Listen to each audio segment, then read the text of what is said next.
Shalom saudara-saudara. Saudara-saudara, Senin dan Selasa kemarin saya menguji 13 mahasiswa skripsi untuk sarjana S1. Dan pada hari Senin ada 7 mahasiswa. Jadi mulai dari jam 9 pagi sampai jam 4 sore menguji terus, sangat melelahkan. Kemudian hari Selasa itu mulai jam 9 sampai setengah 4. Nah, pada hari Selasa ada sesuatu yang sangat menarik. Ketika nama seorang mahasiswa dipanggil dan diberi kesempatan untuk memberikan presentase kepada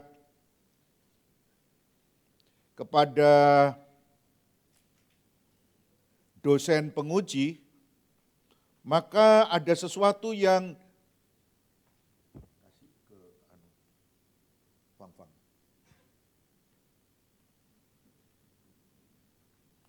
jadi ketika seorang mahasiswa dipanggil untuk diuji, dia mempresentasikan selama 3 menit apa yang dia tulis. Diberikan 3 menit karena waktu yang dimiliki untuk dosen-dosen menguji itu tidak banyak. Olehnya diberikan kesempatan cuma 3 menit karena dosen penguji sebetulnya sudah membaca. Dan ketika selesai menyampaikan presentasi, salah seorang dosen itu bertanya begini, dosen penguji ada 4. Salah seorang bertanya begini, mengapa kau curahkan kesedihan dan kepahitan hatimu dalam skripsi ini? Saya heran dengan pertanyaan itu. Karena pertanyaan itu tidak relevan. Yang ditulis apa kok pertanyaannya itu sangat tendensius. Dia bertanya, mengapa saudara menulis kepahitan, kemarahan saudara dalam tulisan skripsi saudara?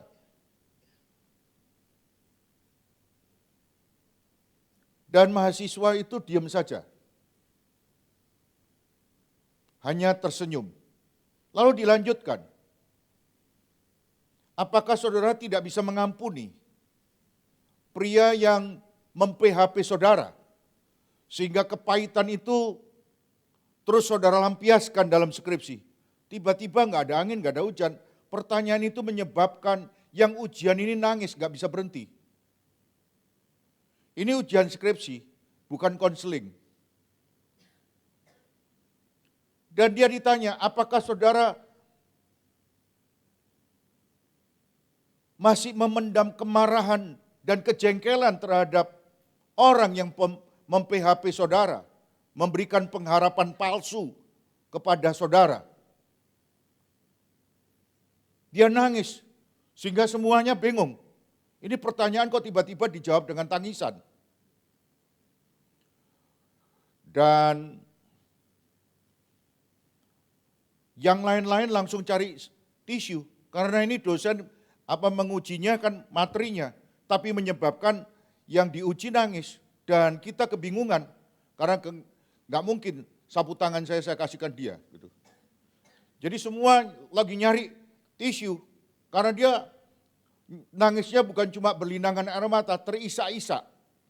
Dan ini baru pertama kali saya melihat sebuah ujian sidang skripsi S1 diwarnai dengan tangisan. Dan dosennya lebih semangat bertanya, sampai akhirnya ketua pengujinya bilang begini, Pak, mungkin itu bisa dilanjutkan di konseling nanti Pak. Kita kembali ke ujian skripsi Pak.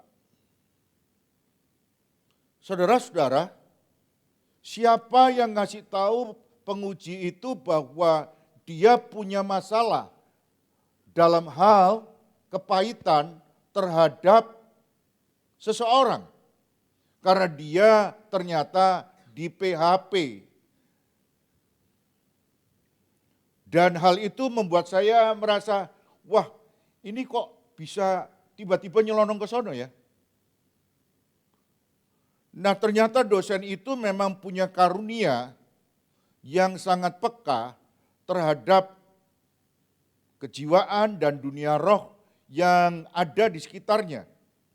Sehingga dosen itu dengan cepat menangkap kesan yang diberikan oleh Roh Kudus dalam dirinya. Ternyata Roh Kudus itu sangat penting dalam pelayanan kehidupan kita. Tapi banyak kita tidak pernah mendengarkan kebenaran firman Tuhan tentang Roh Kudus dalam porsi yang memadai.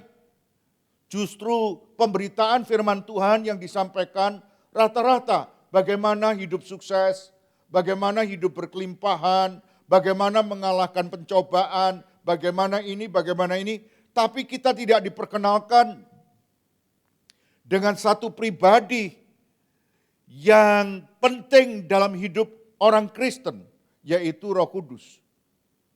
Olehnya pemahaman kita, pengenalan kita, hubungan kita dengan Roh Kudus tidak dalam. Hubungan kita dengan Roh Kudus tidak begitu intim. Nah, mari malam ini saya mengajak saudara untuk melihat satu sisi yang jarang diperhatikan dalam kehidupan pelayanan dan hidup kita, yaitu pimpinan Roh Kudus. The Spirit guides. Pimpinan Roh Kudus dalam hidup kita. Kita baca dalam Kisah Para Rasul 16, ayat yang ke-6 sampai ayat yang ke-10.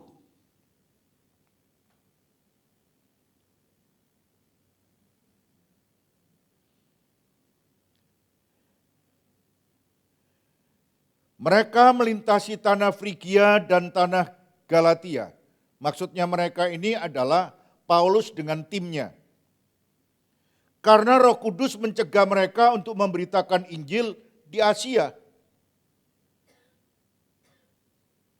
Dan setibanya di Misia, mereka mencoba masuk ke daerah Bitinia. Tetapi Roh Kudus tidak mengizinkan mereka, Roh Yesus tidak mengizinkan mereka. Setelah melintasi Misia, mereka sampai di Troas. Pada malam harinya tampaklah oleh Paulus suatu penglihatan. Ada seorang Makedonia berdiri di situ dan berseru kepadanya, katanya, "Menyeberanglah kemari dan tolonglah kami." Dan setelah Paulus melihat penglihatan itu, segeralah kami mencari kesempatan. Perhatikan kata ganti yang dipakai. Setelah Paulus melihat penglihatan itu, segeralah kami, siapakah kami yang nulis Kisah Para Rasul dengan Paulus dengan teman-teman yang lain. Dan yang menulis Kisah Para Rasul itu adalah Tabib Lukas atau Dokter Lukas. Segeralah kami mencari kesempatan untuk berangkat ke Makedonia, karena dari penglihatan itu kami menarik kesimpulan bahwa Allah telah memanggil kami untuk memberitakan Injil kepada orang-orang di sana, di Makedonia.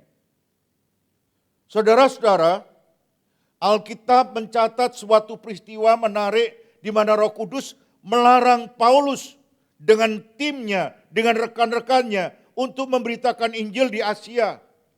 Wilayah yang sangat luas, yang jumlah orangnya sangat banyak. Suatu tujuan yang besar. Pernahkah saudara membayangkan kalau Asia dimenangkan di abad-abad pertama? Tentu saja kita bisa memahami bahwa Paulus ini sudah membawa dalam doa tujuannya untuk memberitakan Injil di Asia. Mereka semua sudah puasa, sudah berdoa bersama.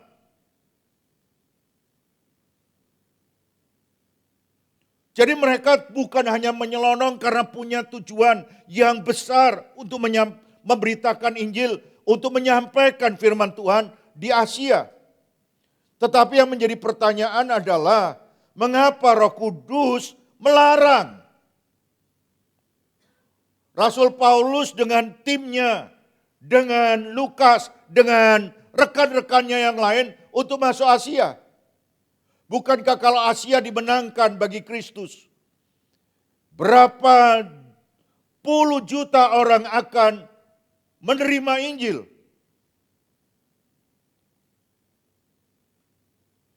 Tujuan yang indah, tujuan yang besar, cita-cita yang mulia itu ternyata tidak disetujui oleh Roh Kudus. Alkitab tidak memberikan informasi bagaimana Roh Kudus melarang. Kasih bisikan ilahi, atau jembatannya menuju ke daerah Asia patah, jebol, atau kapal yang mau menuju ke Asia pecah. Tidak pernah ada informasi tentang bagaimana Roh Kudus mencegah, melarang Paulus dengan rekan-rekannya memberitakan Injil di Asia. Tapi Alkitab mencatat dengan jelas bahwa tidak ke Asia karena dilarang oleh Roh Kudus. Kita memahami bahwa Roh Kudus bisa menggunakan banyak cara supaya tujuan tidak sampai. Supaya rencana tidak menjadi kenyataan. Dan saya menemukan ada 3 hal yang menyebabkan Paulus dilarang ke Asia oleh Roh Kudus. Yang pertama adalah karena Allah memiliki rencana yang lebih besar. Saudara-saudara, Allah bukan hanya ingin menyelamatkan Asia yang jumlahnya lebih banyak. Tapi ternyata Allah itu punya rencana yang lain yang lebih besar dari sekedar Asia. Mari saudara melihat ayat yang ke-10. Setelah Paulus melihat penglihatan itu, segeralah kami mencari kesempatan untuk berangkat ke Makedonia. Karena dari penglihatan itu kami menarik kesimpulan bahwa Allah telah memanggil kami memberitakan Injil kepada orang-orang di sana, di Makedonia, di Asia Kecil. Dari sini kita menarik sebuah pelajaran penting. Bahwa rencana Allah itu tidak selalu sesuai, sepaham dengan keinginan manusia, dengan keinginan kita. Seringkali justru melibatkan penundaan dan perubahan arah pada saat kita mau mencapai titik-titik tertentu. Allah memiliki prioritas untuk menyebarkan Injil. Allah tidak ingin Rasul Paulus dengan rekan-rekannya dalam penginjilan itu fokus kepada Asia. Tapi justru ke Asia Kecil terlebih dahulu, sebelum melangkah ke benua yang lain. Hal ini sesuai dengan Kisah Rasul 1 ayat yang ke-8. Mulailah dari Yerusalem, baru kemudian ke seluruh dunia. Jadi dimulai yang dekat dulu, jangan yang jauh dulu. Allah melihat bahwa Asia belum siap menerima Injil secara luas pada saat itu. Ada faktor-faktor yang bersifat politik, sosial, budaya, yang perlu dipertimbangkan dengan lebih seksama dan yang tidak termasuk pertimbangan yang dimiliki oleh Paulus dengan kawan-kawannya dalam memberitakan Injil di Asia. Orang boleh memberitakan Injil kemana-mana, tapi ada hal-hal lain yang tidak diketahui oleh penginjil itu. Justru Roh Kuduslah yang jauh lebih mengerti daripada kita sebagai penginjil. Itu sebabnya Roh Kudus itu diberikan kepada kita untuk menolong kita, karena kita tidak maha tahu, walaupun tujuan cita-cita kita selalu indah, selalu mulia. Ambillah contoh, Banyak misionaris awal berusaha untuk memberitakan Injil di Tiongkok, di daratan Cina. Selama berabad-abad, Cina berusaha ditembus oleh para penginjil. Tetapi justru pada abad yang ke-19,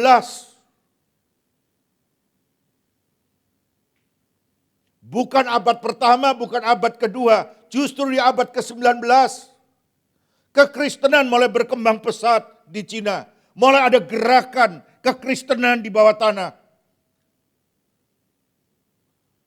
Jadi kenapa Rasul Paulus tidak boleh masuk ke Asia? Karena Allah mau menunda.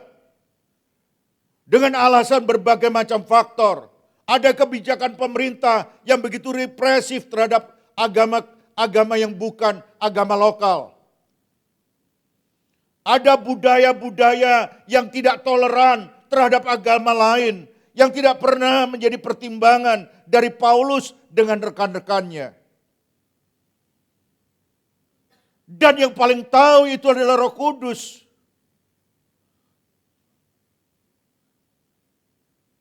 Saudara-saudara yang saya kasih dalam Tuhan, di sini kita harus belajar satu perkara penting. Dan menurut John Stott, Roh Kudus itu memimpin para rasul dalam penginjilan mereka. Dan Roh Kudus tidak pernah salah. Kita harus belajar untuk mentaati pimpinan Roh Kudus dalam hidup kita. Kadang-kadang kita punya keinginan, kita mau buka daerah di Bali. Kita mau buka daerah di barat.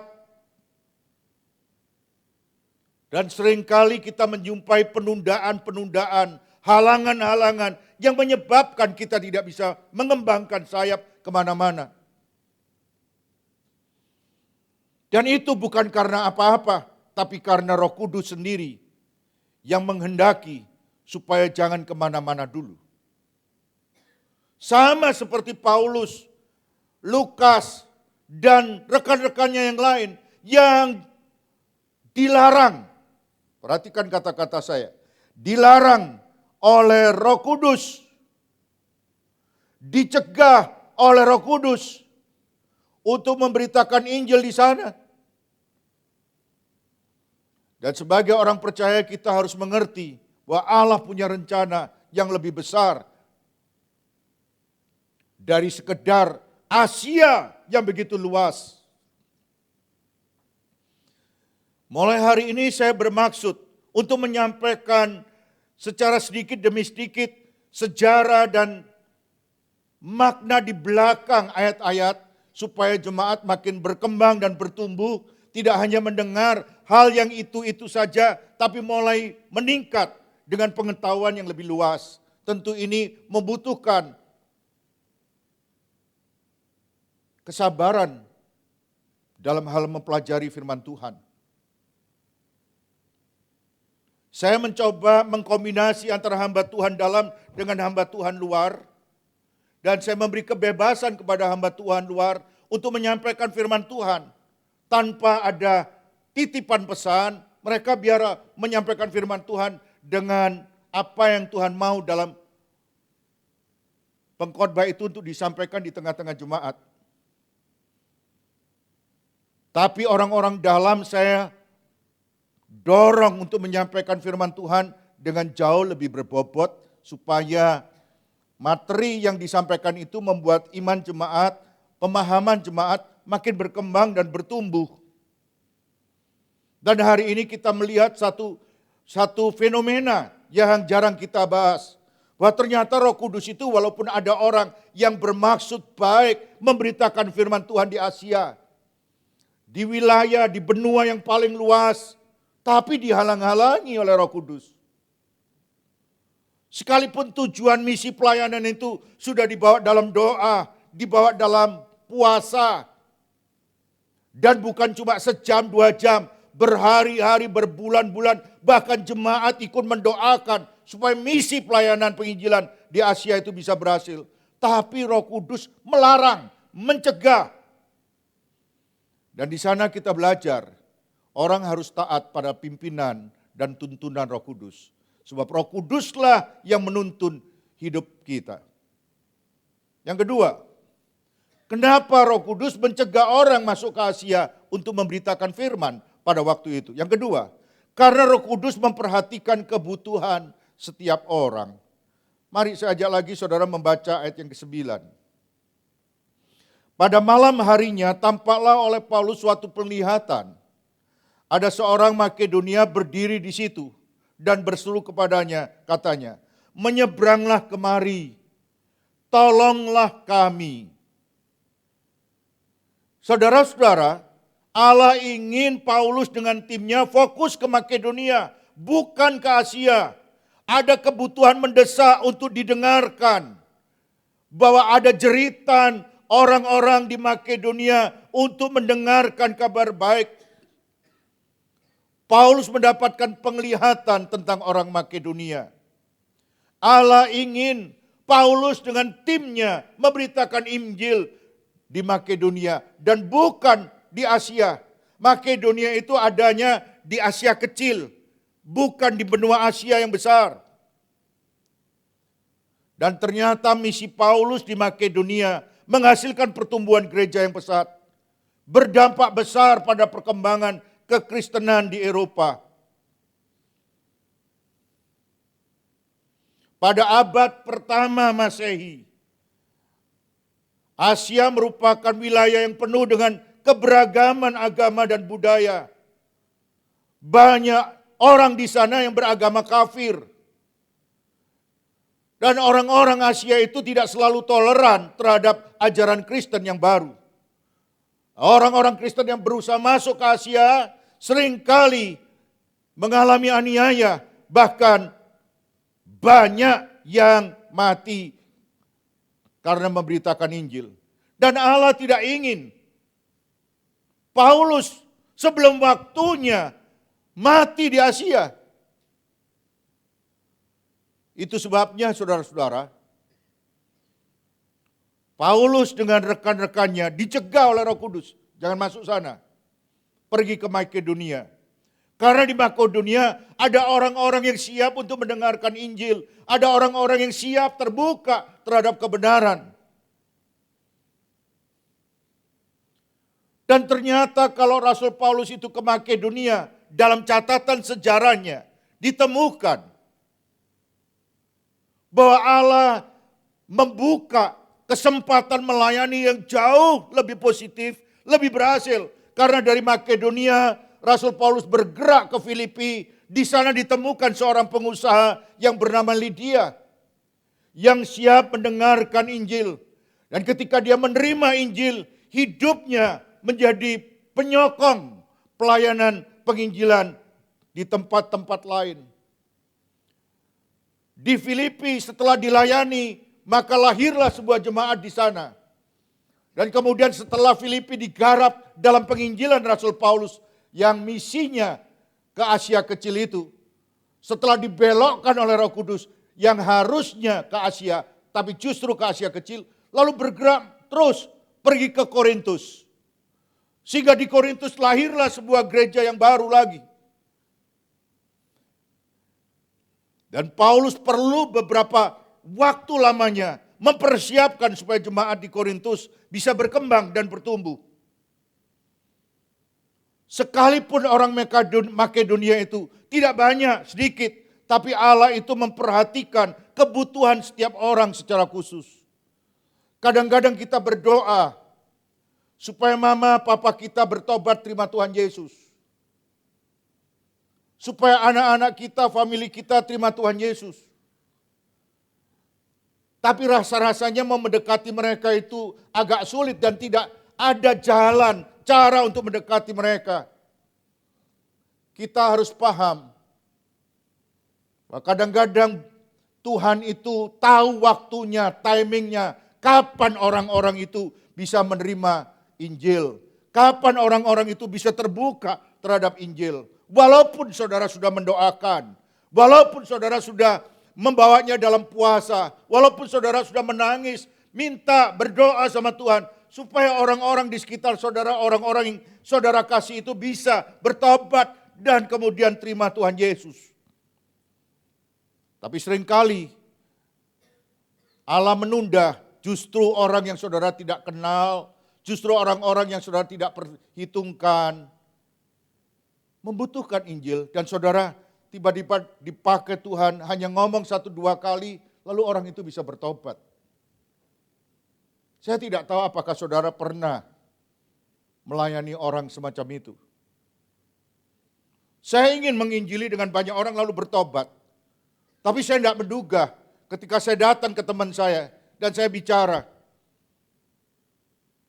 Dan saya ngomong sama teman saya, kamu apa enggak kepingin terima Tuhan Yesus dan pergi ke gereja?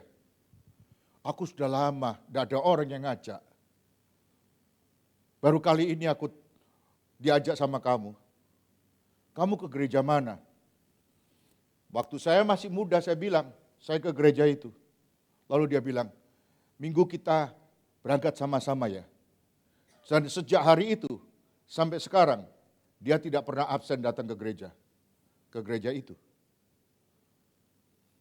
Sekalipun tanpa saya, sekalipun saya tidak mendampingi dia lagi, dia datang terus. Dan kalau ketemu, saya tanya gimana? Oh, saya ke sana terus. Walaupun ada banyak gereja baru, saya tidak berubah, saya ke sana terus. Wong Yesus ya sama. Kaget saya. Dia bertumbuh. Dia berkembang imannya. Coba kalau saya terus-menerus mau pergi kemana-mana, belum tentu Tuhan bawa saya untuk menemukan orang yang bisa terima Tuhan Yesus. Hari ini loh saudara-saudara, kita harus belajar satu perkara. Tuhan itu tahu kebutuhan masing-masing saudara. Walaupun orang lain tidak tahu. Tapi ketika engkau berdoa setiap hari, tidak ada orang yang peduli, tidak ada orang yang perhatikan saudara. Ada satu pribadi yang melihat kita. Hari-hari belakangan ini saya merenungkan dan saya menemukan kebenaran. Sekalipun tidak ada orang yang mempromosikan kita, tapi ada satu pribadi yang terus-menerus memperhatikan hidup kita, yang suatu saat akan mempromosikan kita. Kadang-kadang orang yang terdekat dengan kita, orang yang kenal baik kita, tidak pernah mau mempromosikan kita. Tapi justru Roh Kudus pada saatnya dan timingnya yang tepat mempromosikan kita. Saya mau ajak saudara untuk memikirkan kembali tentang Daud. Waktu bangsa Israel berhadapan-hadapan dengan orang Filistin, tidak ada orang yang mempromosikan Daud untuk melawan Goliat itu. Justru Allah, justru Roh Kudus yang mempromosikan Daud. Ketika bangsa Israel, rajanya ditolak oleh Tuhan. Dan seorang nabi harus mencari pengganti dari Saul. Ketika datang ke rumah ayahnya Isai, ke ayahnya Daud, tidak ada satupun dari orang tuanya Daud yang mengatakan Daud saja yang bisa jadi raja. Enggak ada. Justru orang lain, anak-anaknya yang lain. Justru Daud yang sungguh-sungguh bekerja untuk orang tuanya. Yang ada di ladang, gak ada orang yang memperhatikan. Tapi di tengah-tengah kesendiriannya itu, tanpa ada satupun yang perhatikan, ada Allah yang selalu memperhatikan hidup kita. Jemaat Maranatha yang dikasihi Tuhan. Mungkin saat ini saudara sedang merasakan hal itu. Orang-orang yang dekat dengan saudara tidak ada satupun yang tahu pergumulan saudara, keinginan saudara, doa saudara, tidak ada satupun yang tahu. Tapi melalui firman Tuhan ini saya mau menyampaikan, Roh Kudus memperhatikan kebutuhan setiap kita. Tidak dipromosikan orang enggak masalah. Tapi Tuhan tahu waktunya kapan mempromosikan kita. Tugas kita adalah mempersiapkan diri untuk waktu yang besar di mana Allah mempromosikan kita. Jangan pernah melewatkan hari-hari kita diisi dengan kemarahan, kejengkelan, dan kebencian terhadap situasi. Biarlah Allah Roh Kudus saja yang akan campur tangan dan membela hidup kita. Roh Kudus itu menolong, tapi tahu kapan waktunya mempromosikan kita. Mungkin di antara famili, di antara keluarga, di antara rekan-rekan, saudara sudah merasa, wah saya sekarang gak sama dengan mereka. Tapi saya mau kasih tahu, ada Roh Kudus yang paling mengerti keadaan kita. Dan dia mau mengangkat saudara, karena dia tidak pernah menyia-nyiakan hidup saudara. Yang ketiga, Roh Kudus mengetahui kesiapan hati penerima kebenaran. Saya ajak saudara melihat Kisah Para Rasul 16 ayat 6 sampai 10. Pada malam harinya tampaklah oleh Paulus suatu penglihatan. Ada seorang Makedonia yang berdiri di situ dan berseru kepadanya, katanya, "Menyeberanglah kemari dan tolonglah kami." Saudara-saudara, gak ada yang tahu. Tapi Allah bekerja secara ajaib di balik layar. Tiba-tiba memakai Paulus untuk melihat penglihatan. Untuk menggambarkan betapa perlunya Paulus untuk menyeberang dan berangkat ke Makedonia, Asia Kecil. Dan kalau saudara tidak bisa berkhotbah kepada orang banyak, teman-teman yang banyak, waduh, gak bisa khotbah ke sana, gak bisa memberitakan Injil ke sana, gak bisa memberitakan Injil ke sini. Ini memang bukan bakat saya, gak usah takut, gak usah susah. Kenapa? Mungkin belum waktunya. Tiba-tiba ada teman saudara yang gak diundang, yang gak pernah saudara sangka, tiba-tiba ketemu saudara. Dan saudara mengatakan 1-2 kalimat, lalu dia bilang gini, "Kamu mau gak mendoakan saya? Saya mau menerima Yesus. Saya ini tidak ada yang membimbing." Roh Kudus ingin kita memberitakan Injil kepada orang-orang yang paling membutuhkan. Roh Kudus memimpin kita ke tempat yang tepat, pada waktu yang tepat. Itu yang dikatakan oleh Arthur Kendall. Saudara-saudara, yang paling tahu siapa yang akan menerima Yesus sebagai juru selamat, yang paling terbuka hatinya adalah Roh Kudus. Kalau belum waktunya bagi orang-orang untuk menerima Injil, saudara mau ngomong, berusaha masuk dengan menggunakan strategi, selalu dapat dipatahkan. Ingatlah waktu Tuhan Yesus mengutus 70 muridnya. Dia bilang, kalau ada suatu daerah nggak mau menerima kamu, nggak usah masuk. Kibaskan jubahmu dan pergi dari sana. Artinya apa? Selalu ada orang-orang yang menolak ketika menerima Injil. Nggak usah susah. Tidak semua orang sudah siap untuk menerima firman Tuhan. Tidak semua orang siap untuk menerima Injil. Saudara-saudara yang saya kasih dalam Tuhan, kita melihat sekarang bagaimana kekristenan berkembang di Cina setelah abad ke-19.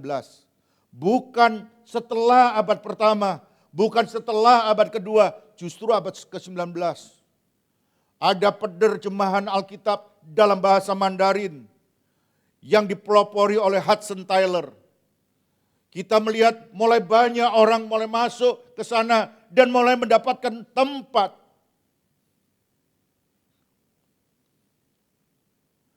Kalau kita memaksakan masuk ke suatu daerah, maka terjadi penganiayaan dan kematian yang sia-sia.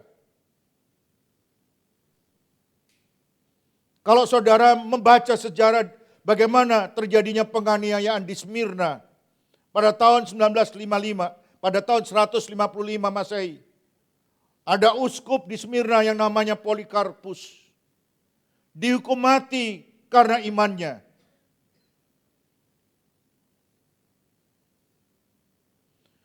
Berapa ribu orang mati di Roma pada pemerintahan Kaisar Nero.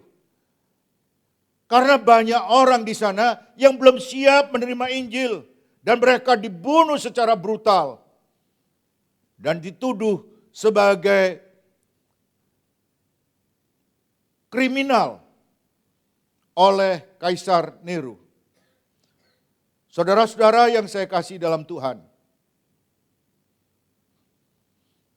Jadi tidak semua orang yang menolak saudara lalu saudara bilang gini, saya telah gagal.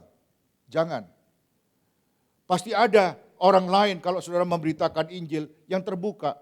Suami saya itu loh Pak, kalau saya ajak ngomong tentang Tuhan Yesus, sama sekali nggak mau dengerin. Mungkin belum waktunya. Tunggu waktunya. Sabar. Nanti kalau sudah waktunya, kita akan melihat orang akan menerima Yesus. Justru kita dibawa oleh Roh Kudus untuk mengetahui. Malam hari ini saya mau menyampaikan, Roh Kudus yang paling tahu keadaan kita. Roh Kudus paling paham hidup kita. Kita minta Roh Kudus untuk bekerja dalam hidup kita. Kapan waktunya kita memberitakan Injil? Kapan waktunya doa kita akan dijawab oleh Tuhan? Kita mungkin mendoakan sesuatu dan kita memandang tidak ada orang yang mempromosikan saya. Tidak ada orang yang memberikan pekerjaan sesuai dengan kerinduan saya. Jangan susah. Tetaplah mengerjakan yang menjadi bagian kita. Persiapkan untuk sebuah kesempatan yang Tuhan akan promosikan kita. Suatu hari akan ada hari baik buat kita. Akan ada hari sukacita buat kita. Kalau bukan hari ini, kalau bukan bulan ini, kalau bukan pekan ini, kalau bukan tahun ini, siapa tahu Tuhan akan mempromosikan dalam waktu yang tidak lama.